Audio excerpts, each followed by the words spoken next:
All right, good afternoon. I'm actually really honored to be here, and I was like, "Oh, you came." And I said, of course I would come." So I'm a gerontologist first and a geriatrician second, and I have to say, when I think back to where did you acquire the skills that you use day to day, in my role at CMS, and um, as I represent the agency on a variety of activities, including the National Alzheimer's Plan, I think, these are skills that I learned back at the Andrus Center before medical school. Part of those skills were acquired as I was learning to, run group therapy.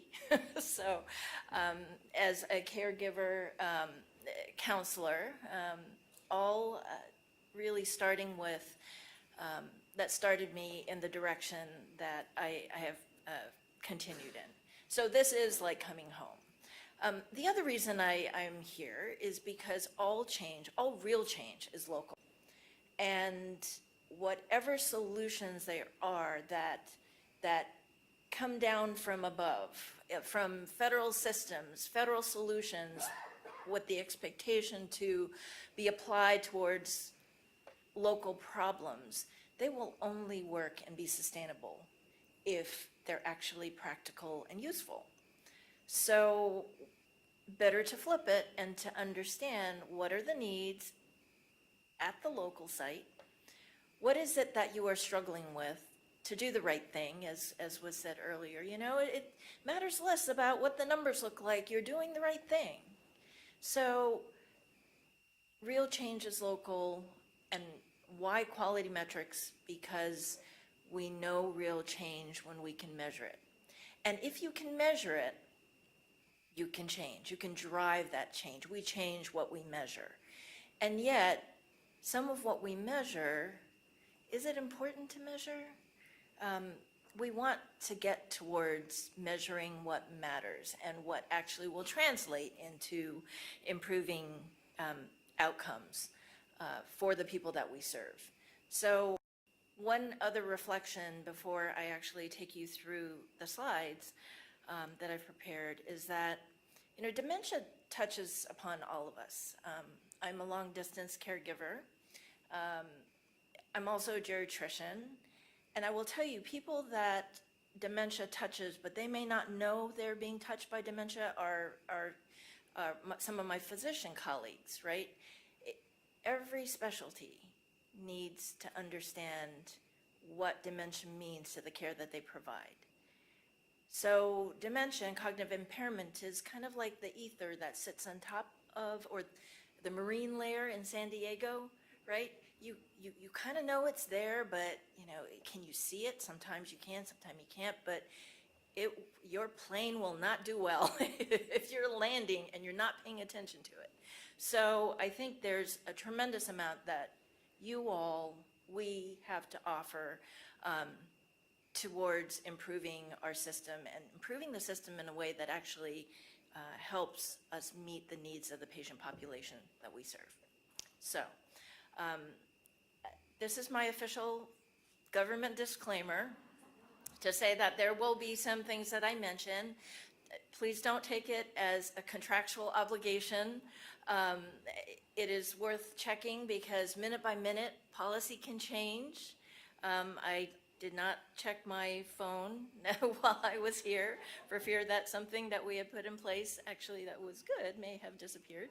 But I have no financial conflicts to disclose. CMS, actually, CMS, 3 letters, actually represents Centers for Medicare and Medicaid Services. So still have not found an adequate answer to why isn't it CMMS. It's CMS. We have, it is a organization that is very heterogeneous, that is built like the Winchester Mystery House on individual authorities. So sometimes when you see policies, you go, that actually doesn't actually sound like it jives, but there will be a thread that weaves through all, and we often use the programs and policy authorities that we have to implement ideas that we receive from the field, implement quality measures, care and payment models, and the like. And we actually do touch upon the lives through CMS programs and policies in 1 in every 3 Americans. And the challenge that our system has is that the population of our beneficiaries is becoming more and more heterogeneous and complex, right? So we know that our beneficiary population in Medicare has a high proportion of dementia, many of whom don't know they have dementia yet because we have to implement models like KAER in order to be able to identify and diagnose people so we can help better manage them towards improved outcomes. But we also know that dementia actually does impact on the effectiveness of management of any other condition. And where we see, my hypothesis is that if you look at adverse drug events such as diabetes, blood sugar's too high, too low, anticoagulants, too thin, too thick, got to get it right in the middle, that cognitive impairment can be an underlying factor in those. But what we have at our disposal are administrative claims. So our reflection of the world is through the administrative claims that come from the beneficiary populations that we serve. Now, the evolution of healthcare payment has changed and is changing over time.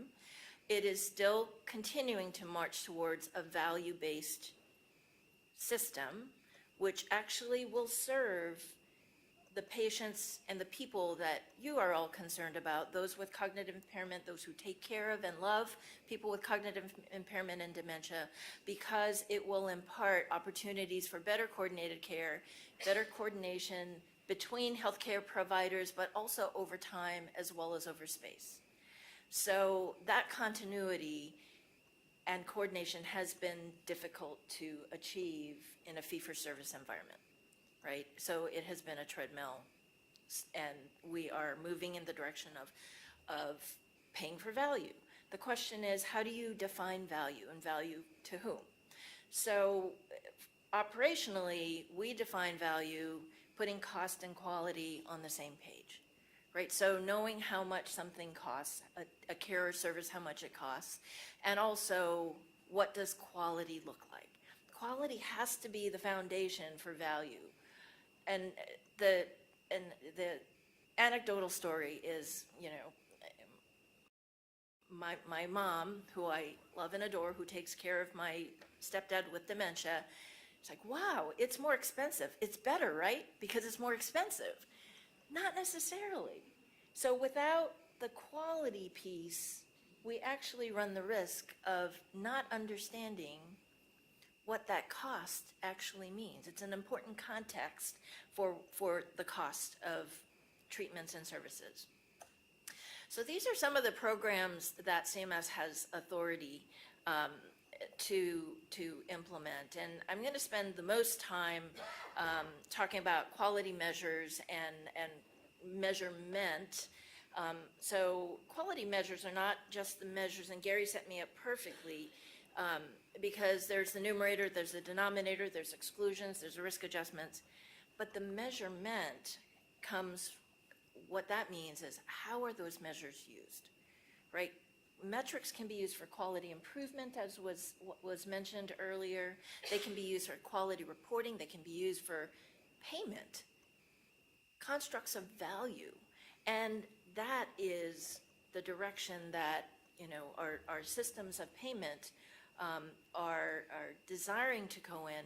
It is a bumpy road, and it is a complex road with many nuances, but clearly we are trying to leave fee-for-service in the rearview mirror because it is a volume-driven system of payments.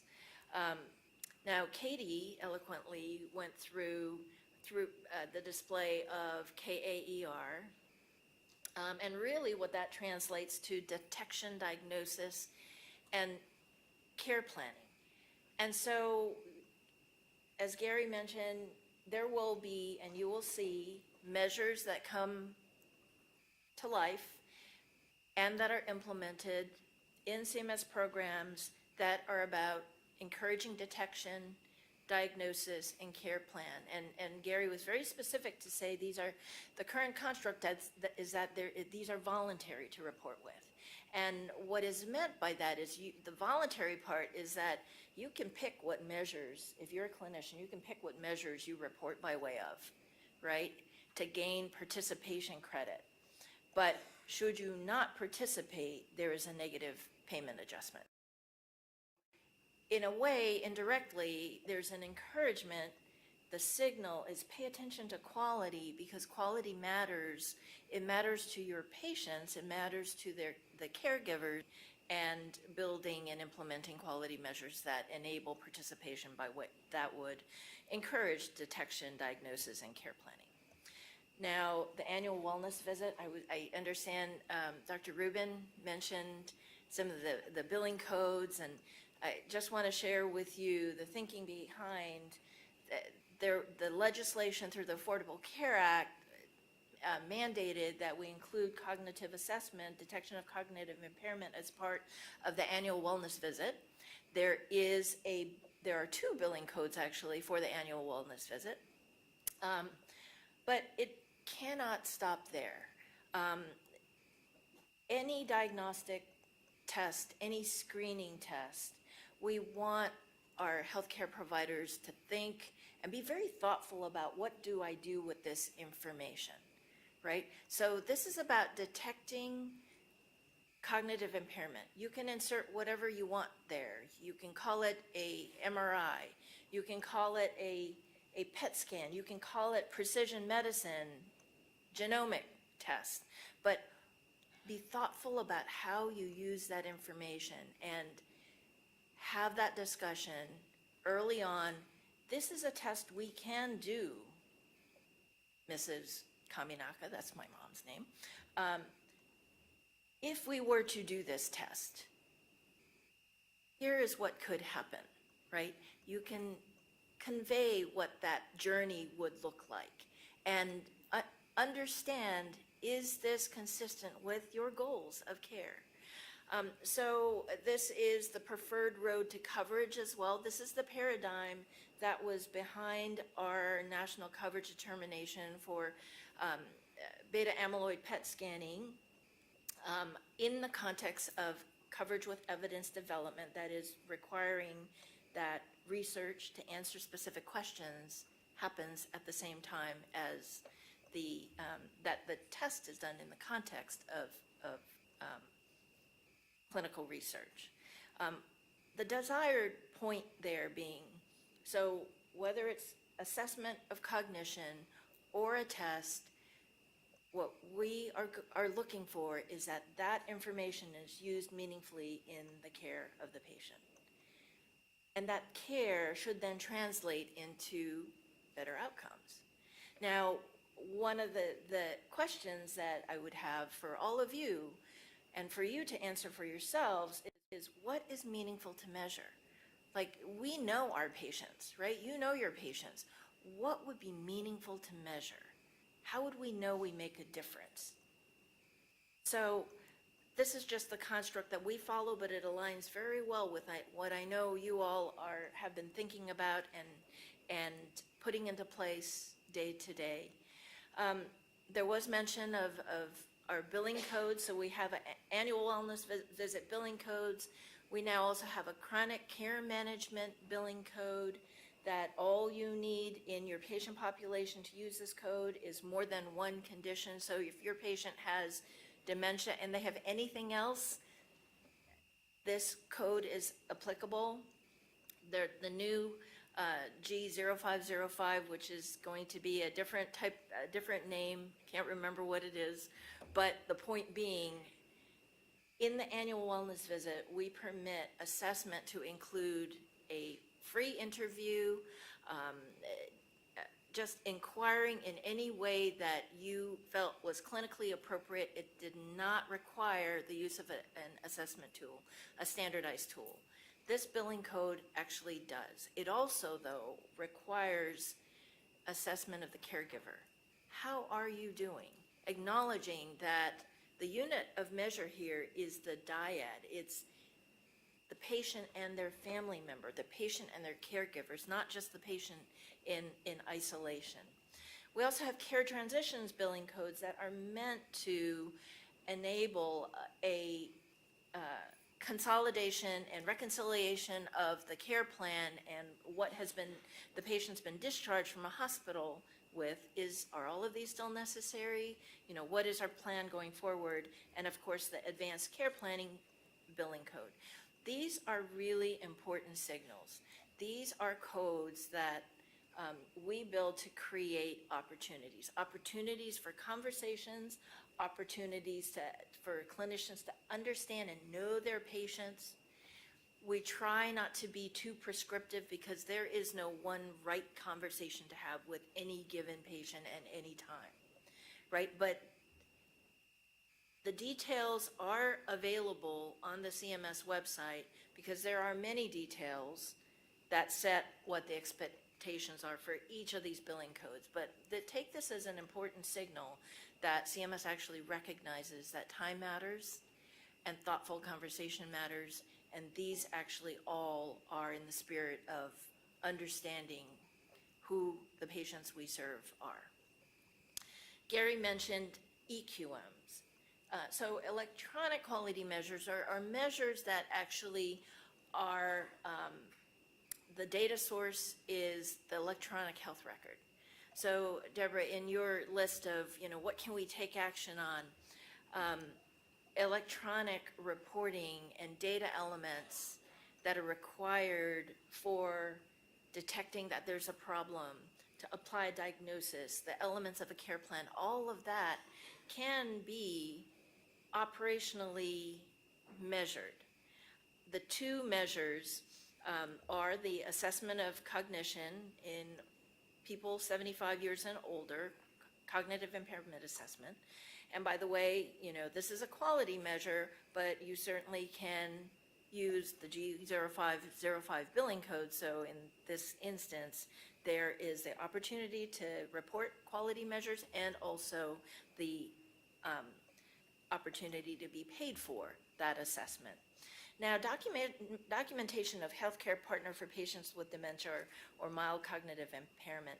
This also, before I forget, the first measure is included in the CPC Plus, which is comprehensive. It is a large-scale comprehensive primary care redesign care model that includes a population-based payment for the track that's enriched with complex patients, such as, and dementia counts as complex.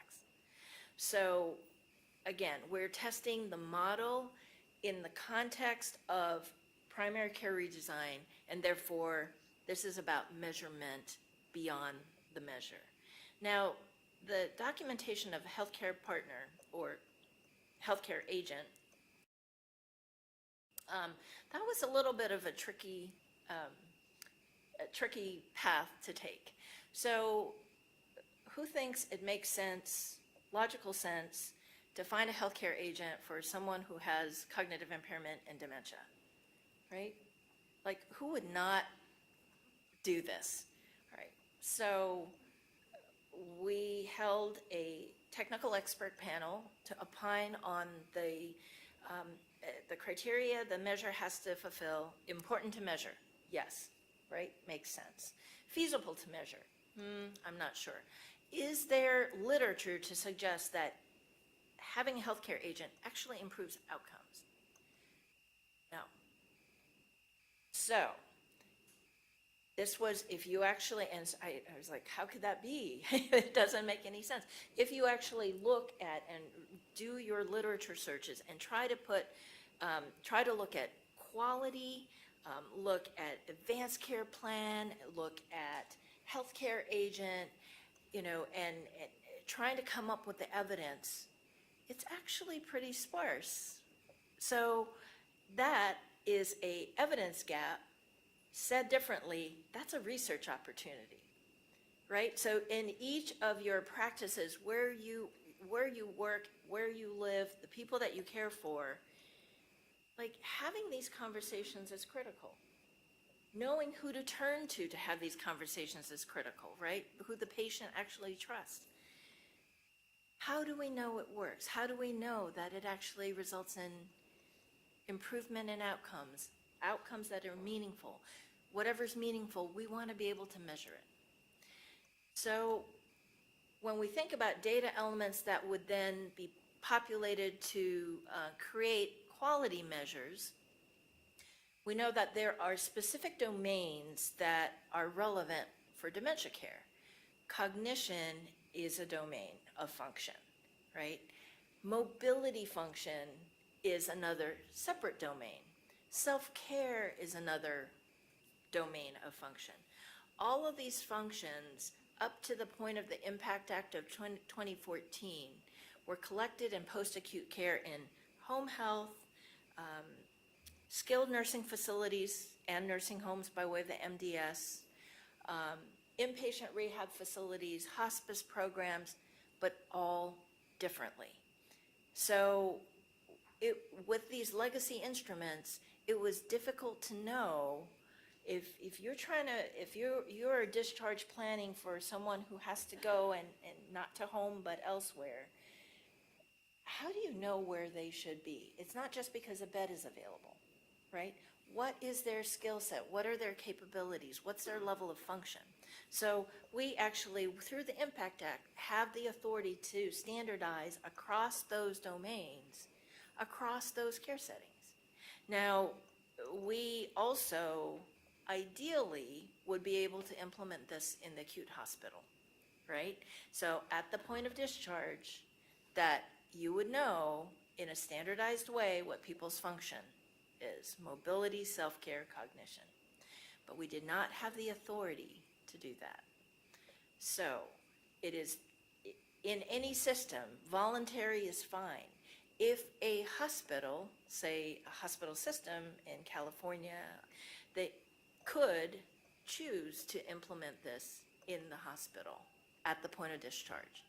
Now, full circle, wouldn't it be nice to be able to have this also in the ambulatory care setting, in the clinical setting? The challenge there is, what is the data source? So electronic health records, since these data elements are standardized across care settings, the standardization would have to be tested in outpatient settings and EMRs. But the hard work is being done. It's been done. So the measure can be tested while the data elements have already been developed. I know you're like, ooh, this is good, because we can build on this. That is exactly what the opportunity is. So we have data on the quality reportings programs in post-acute care settings. We have all the measurement specifications that are published on the CMS website for each of these settings. The hardest one to measure is cognition. And if we think about that, there's good reason, right?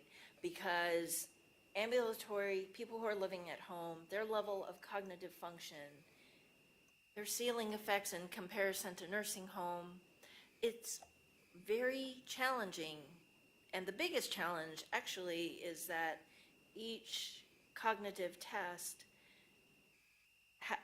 fidelity is important to retain the validity of that test, test A versus test B versus test C. And there are strong opinions on which test to use, when in fact there's some gold common areas that we're actually looking at across these different assessment tools. So as we think about value-based payments, we don't expect for clinicians in the field to just magically know how to get there.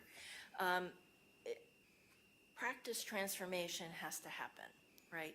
So CMS actually created a change model, a care model, a transformation model that reached out. Our target is 140 clinician practices to help them evolve and going from left to right, that is setting aims, using data, achieving progress on their aims, achieving benchmarks, even defining benchmarks, and having a thriving business model that would pay for value-based approaches.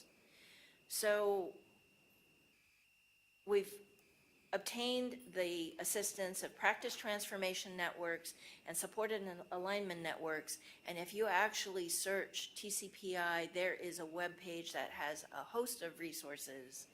Now, what these practices focus on is practice transformation, is meeting the needs of the care, meeting the care needs of the patients that they serve.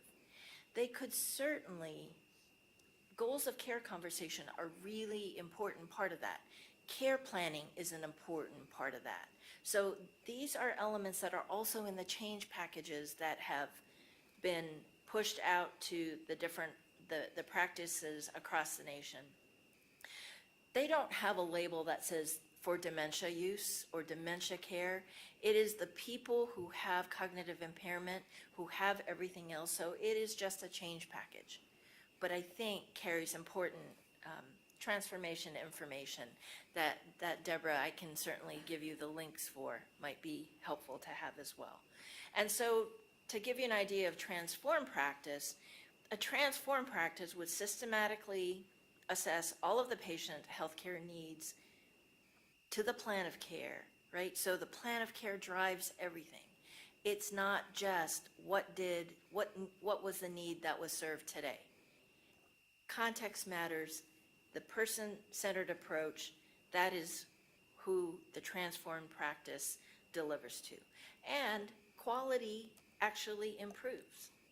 So, Gary mentioned, this is the last portion of my talk, meaningful measures. Okay, so we also know that as we look at quality measurement, we have had a whole host of quality measures. Many of them have been process measures.